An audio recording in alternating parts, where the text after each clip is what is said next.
prayer book up so that we can begin to contemplate. The four dharmas of Gampopa is our traditional contemplation.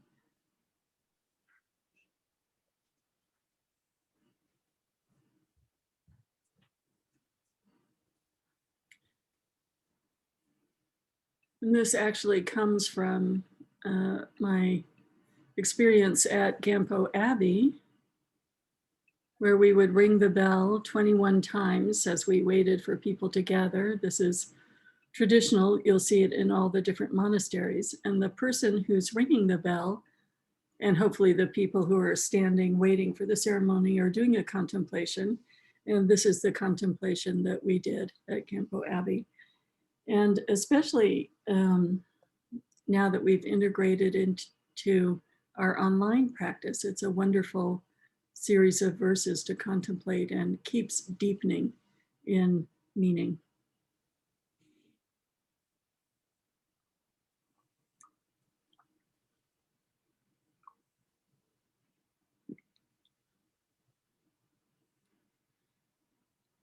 So just settling in, letting your thoughts settle.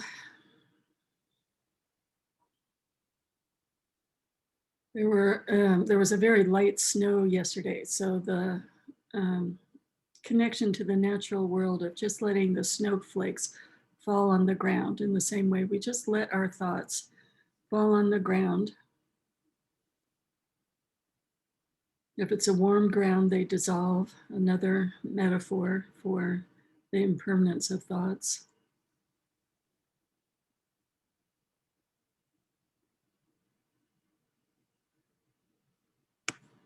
And we're just welcoming folks as they arrive.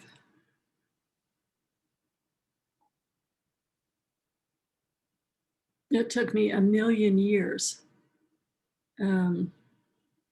to not run and arrive in the last 2 seconds before the ceremony started, to use that moment as a contemplation, preparing myself for the ceremony and not rushing from one end of the monastery to the other.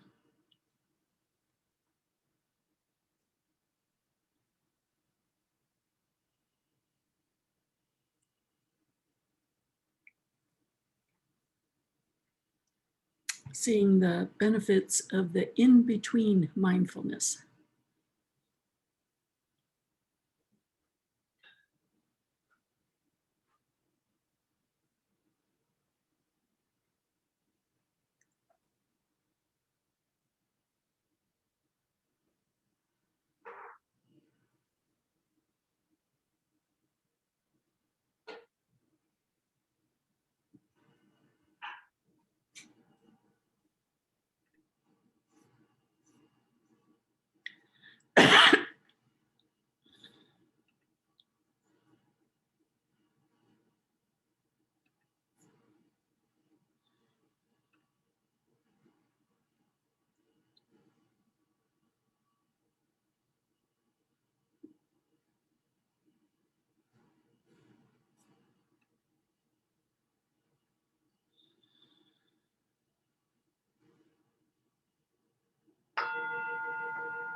May all sentient beings, especially those enemies who hate me, obstructors who harm me, and those who create obstacles on my path to liberation and all-knowingness, may they have happiness and be separated from suffering. I will quickly establish them in the most perfect and precious Buddhahood. May all sentient beings, especially those enemies who hate me, obstructors who harm me, and those who create obstacles on my path to liberation and all-knowingness, may they have happiness and be separated from suffering. I will quickly establish them in the most perfect and precious Buddhahood. May all sentient beings, especially those enemies who hate me, obstructors who harm me, and those who create obstacles on my path to liberation and all-knowingness, may they have happiness and be separated from suffering. I will quickly establish them in the most perfect and precious Buddhahood. Thus, until I achieve enlightenment, I perform virtuous deeds with body, speech, and mind. Until death, I perform virtuous deeds with body, speech, and mind. From now until this time tomorrow, I perform virtuous deeds with body, speech, and mind. In the Buddha, the Dharma, and the Sangha most excellent, I take refuge until enlightenment is reached by the merit of generosity and other good deeds. May I attain Buddhahood for the sake of all sentient beings. In the Buddha, the Dharma, and the Sangha most excellent, I take refuge until enlightenment is reached by the merit of generosity and other good deeds. May I attain Buddhahood for the sake of all sentient beings. In the Buddha, the Dharma, and the Sangha most excellent, I take refuge until enlightenment is reached by the merit of generosity and other good deeds. May I attain Buddhahood for the sake of all sentient beings. And just now we're studying Shantideva, and the verses in this next prayer come from the beautiful text that we're studying. As earth and the other elements together with space eternally provide sustenance in many ways for the countless sentient beings, so may I become sustenance in every way for sentient beings to the limits of space until all have attained nirvana. As the Sugatas of old gave birth to the bodhicitta and progressively established themselves in the training of a bodhisattva, so I too, for the benefit of beings, shall give birth to that bodhicitta and progressively train myself in that discipline. At this moment, my life has become fruitful. I have realized my human life. Today, I am born into the family of the Buddhas. Now I'm a child of the Buddhas. From now on, I will forthrightly perform the actions befitting my family. I will act so as not to degrade the faultlessness and discipline of my family. Just as with a blind man finding a jewel in a heap of dust, thus somehow bodhicitta has been born in me. This is the supreme Amrita, which destroys death, the inexhaustible treasure, which removes the world's poverty. It is the supreme medicine, which cures the world's sickness. The tree, which provides rest for beings weary of wandering on the paths of existence. It is the universal bridge on which all travelers may pass over the lower realms, the rising moon of mind, which dispels the torment of the kleshas. It is the great sun, which puts an end to the obscurity of ignorance, the pure butter which comes of churning the milk of the holy Dharma.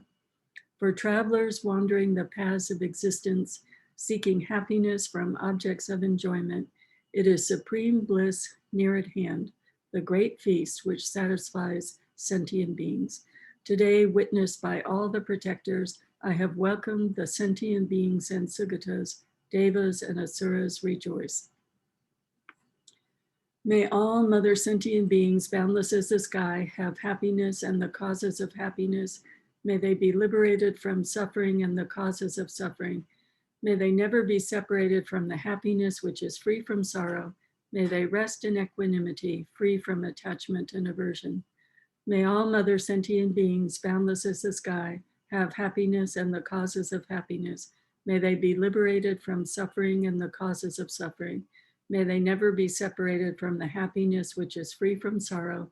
May they rest in equanimity, free from attachment and aversion. May all mother sentient beings, boundless as the sky, have happiness and the causes of happiness. May they be liberated from suffering and the causes of suffering. May they never be separated from the happiness which is free from sorrow. May they rest in equanimity, free from attachment and aversion. So, we celebrated a very special holiday yesterday. It's called the Miracle Day, celebrating Buddha's miracles after enlightenment. And Vajradakini is affiliated with Samtenling Nunnery in India. And through the magic of WhatsApp, they were able to send us pictures of the celebration. So I just want to share them with you. Just let me just pull them up.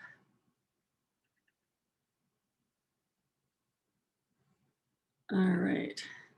So this is what's called the mandala temple. So as you know, in the Tibetan tradition, a lot of the empowerments, you make a blueprint out of sand, colored sands, and visualize a mandala. So to help with the visualization, His Holiness built a mandala temple so that people could have like a walk-in meditation of this very complex visualization.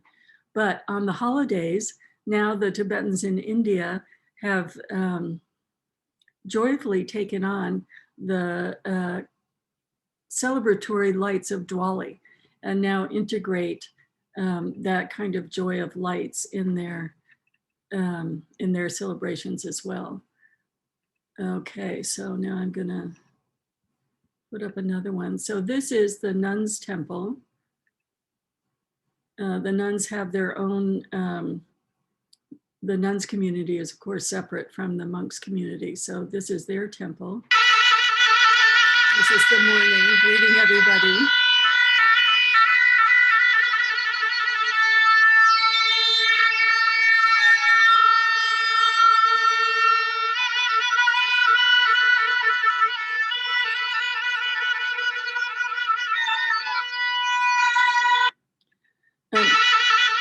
So you can imagine on the holidays, well, actually, prayers always start at 5:30, but on the holidays, all of a sudden overnight, everything's been decorated and everyone feels like a small child at Christmas to see the beautiful lights that have decorated the temple. And then this is inside the temple. On these 2 days, we recite particularly the prayers of Marpa and Milarepa, their stories and enlightenment songs. So here are the nuns reading their stories.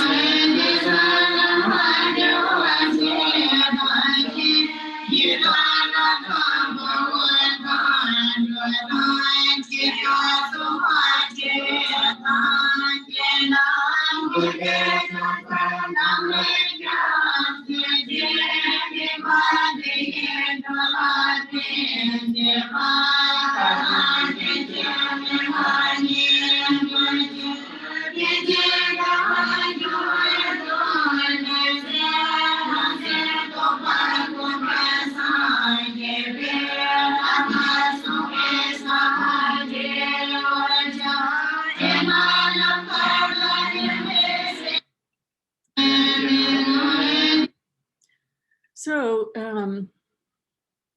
it's fun just to make our connection with our sister nunnery in India, as well as the legacy and tradition of the education of our future leaders. So this text that we're studying, Shantideva's Guide to the Bodhisattva's Way of Life, is part of the 10-year curriculum for all the monasteries. And I believe they may spend a year on it. And of course, they memorize it. So we're not so trained in memorization as an educational skill, but it was recommended to me to try and memorize at least one verse from every chapter. So you may find that helpful.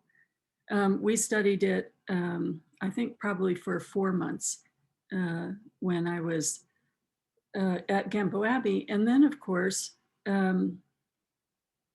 major teachings have been given by great lamas. So I also studied it in India in Dharamsala with Geshe Sonam Rinchen.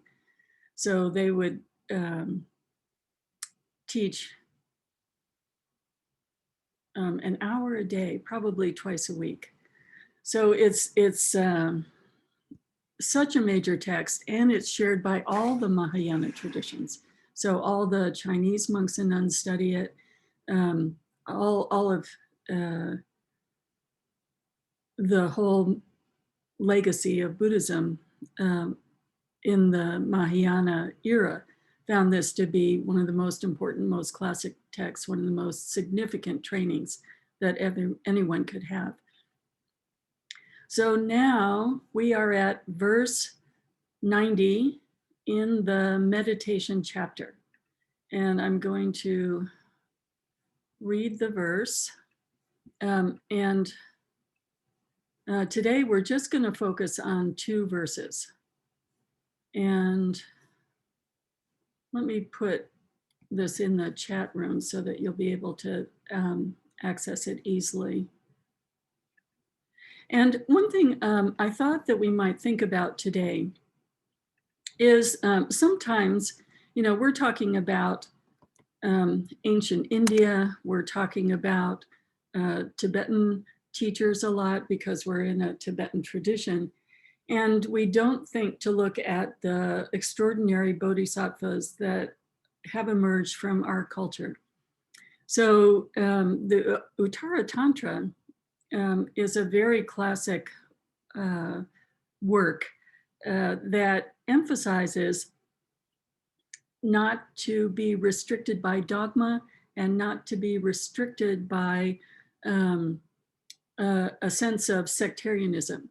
So in the Uttara Tantra, there's a quote that says, if something removes the root of ignorance, treat that as Dharma. That is Dharma. And in the same way, if someone is a pure-hearted person who is fearlessly benefiting all sentient beings, that is a bodhisattva. So I wanted to look at this quote today, strive at first to meditate upon the sameness of yourself and others. In joy and sorrow, all are equal. Thus be a guardian of all as of yourself. And really take that to heart from the perspective of our US history in particular, and really look at how we can consider Dr. Martin Luther King one of the significant bodhisattvas of our time. It's not just the great Buddhist teachers who are bodhisattvas.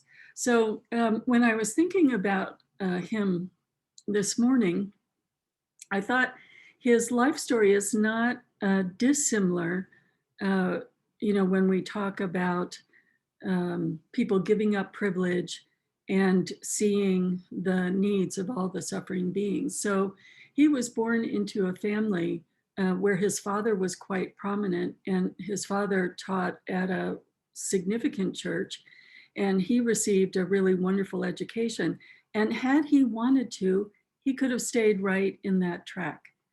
He certainly could have lived a relatively safe life, a relatively materialistically abundant life. And when we think of these people who really embody thinking of ourselves and others as being the same, in joy and sorrow, all being equal, seeing how he really took up the suffering of his whole Black culture as the same as his. So instead of living a safe life, he fearlessly took action in terms of committing to creating a just world. He fearlessly allowed himself to be beaten and imprisoned. And also, he really worked in the same way that we're working in this text to see the enemy as beloved, that we are all in a beloved community. So he had the heart of a bodhisattva that did not make a distinction between himself and others in terms of the suffering, and between himself and others in terms of what might be perceived as enemy and friend. So another translation of verse 90 is, one should earnestly meditate on the equality of oneself and others in this way. All equally experience happiness and suffering, and I must protect them as I do myself. So I was thinking of his home being bombed and his home, having a burning cross. The fear that he and his family experienced for their lives not only did not deter him, but he could see that that was the condition of so many others in society, that he didn't keep himself safe at the expense of not working to benefit all sentient beings. So some of the quotes are very beautiful that he offers. An individual has not started living until he can rise above the narrow confines of his individualistic concerns to the broader concerns of all humanity. And I want to take this in stages. When he taught about beloved community, he talked about agape. Agape means nothing like sentimental or basically affectionate. It means understanding, creative, redeeming goodwill for all men. It is an overflowing love which seeks nothing in return.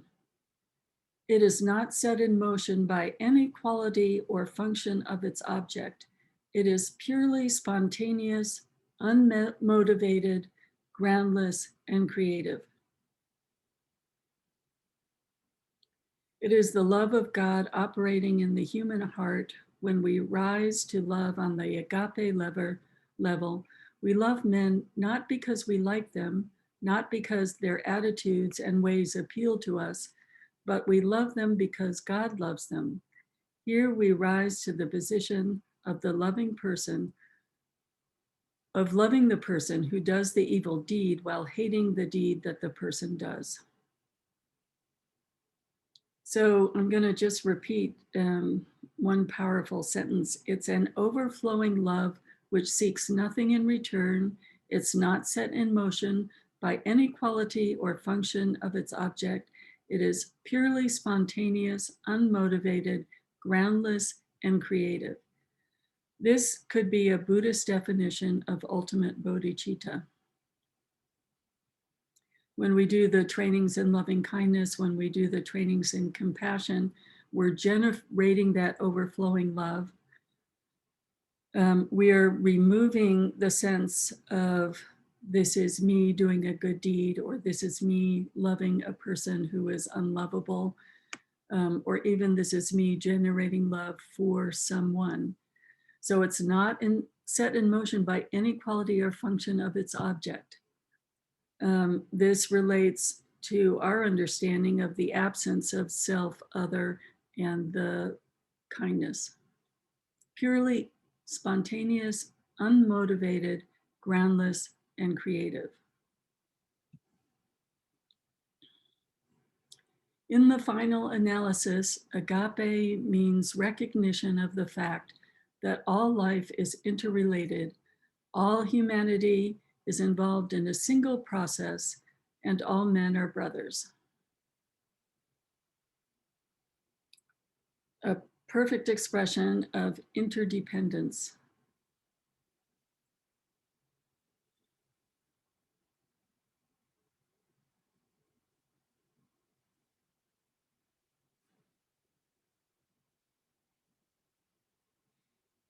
This call for a worldwide fellowship that lifts neighborly concern beyond one's tribe, race, class, and nation is in reality a call for an all-embracing and unconditional love for all mankind.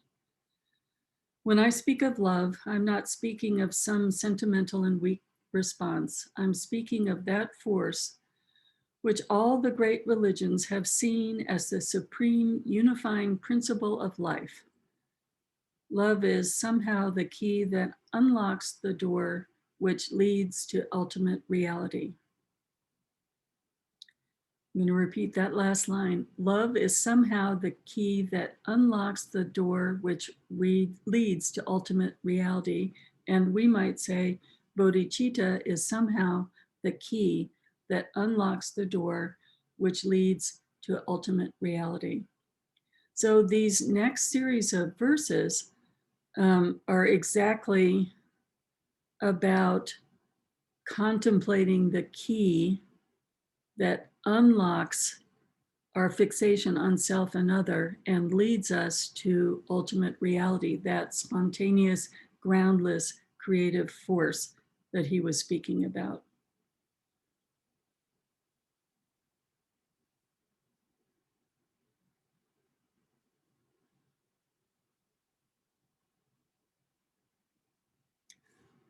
So let's just sit here a minute with this verse Strive at first to meditate upon the sameness of yourself and others. In joy and sorrow, all are equal. Thus be a guardian of all as of yourself. And really take in the depth of that. How much that sense of I permeates everything we do, and how extraordinary it is to be a guardian of all as of yourself. What that means to you.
Sometimes we're not aware that just towards the end of his life, Dr. Martin Luther King came out against Vietnam.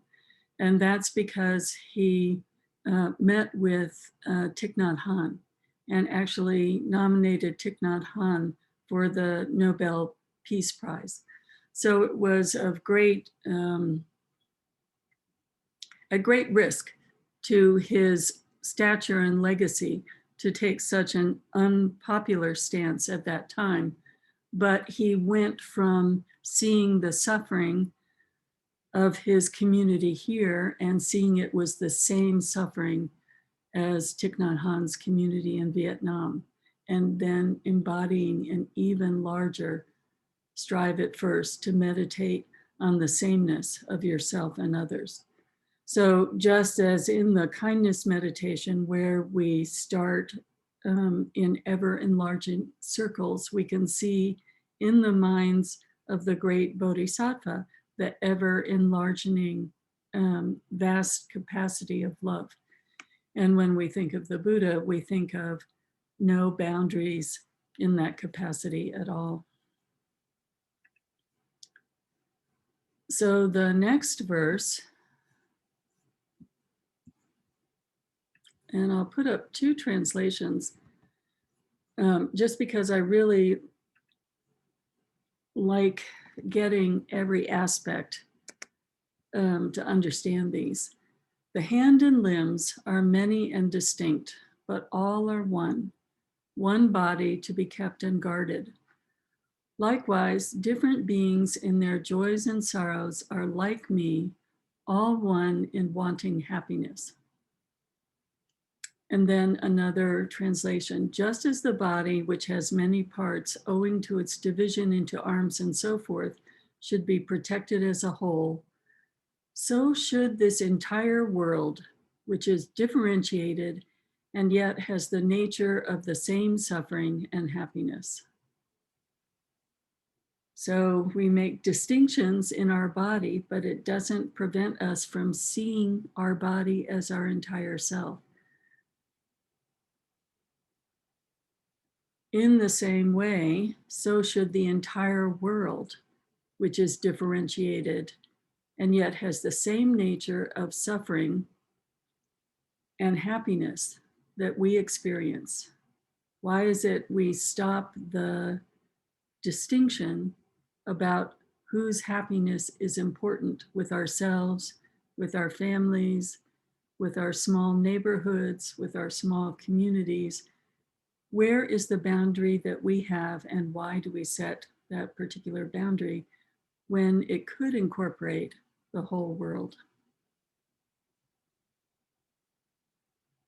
So I want to read a poem as a commentary on this verse. And this poem comes from Dr. Larry Ward, a co-founder of the Lotus Institute and another Buddhist teacher. Mr. George Floyd began his last breath with these words ringing in the air. "It's my face, man. I tell you, somebody stole my face. I can't seem to stop this river of tears. Blackface on the ground, blackface in the cages. I tell you, somebody stole my face. When I found it, it was dark like the night in its elegant beauty. When I found it, it was in a dreadful theater called The White Man's Burden. When I found it, it was already condemned to live in a basket of lies. But when I found my hidden face, the window of eternity swung open. I tell you, somebody stole my face, my precious face. I hold it in my hands, catching tears of sorrow and joy. I hold it with the kind hands of my ancestors. I hold it turning into many faces, appearing across time and space. I hold it dancing with the cosmos itself. I tell you, somebody stole my face. But I have a secret for you, my friend. Somebody stole your face too. I know you've been searching for it. Find your face. Find the ground of no coming and no going. Embrace yourself. Love yourself. Lift yourself up so you can lift all the rest of us to higher ground. And remember, when you touch your face, George Floyd can no longer have that joy." So let's sit with this poem.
So let's take it from something we know, certainly in the lives of parents, in the lives of folks who are dedicated to their families, certainly with healthcare workers. All of these folks have experienced making someone else's pain as urgent as their own. So let's just soften and open with that. What is your experience in your life? It may even be caring for a pet. And what kind of softening and opening would it mean in your heart to expand that person by person in ever widening circles?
So the wisdom that we share with each other is so delightful.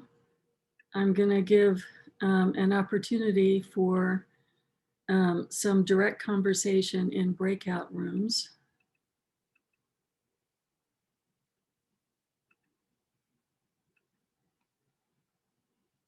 So you'll see a link that you can click.